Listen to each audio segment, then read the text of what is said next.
Today Morn laser visited a regular customer and happened to catch up with the installation of the Morn 20,000 watt laser cutting machine he repurchased.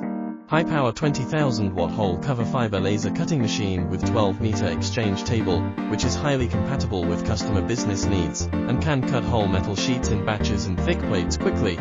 我在这边主要是搞这个机械配件，用这个激光下料也比较方便。去年买了一台这个6000瓦的，速度也不错。因为的这个激光，从去年用到现在也没出啥问题，基本上是一点毛病没有。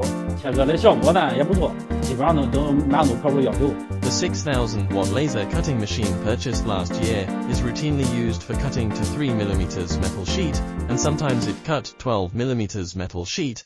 The cutting quality, precision and speed are very satisfactory, so when Mr. Zhao had the thought of buying the second machine, he again chose Morn laser.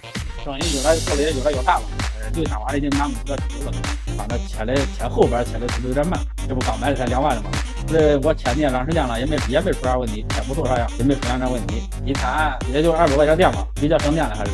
When talking about whether he was satisfied with the after-sales service, Mr. Zhao said, 反正他这售后我还没给他打个电话，基本上。因为这售后也，我这是一般的，没叫他修过，反正没出啥问题。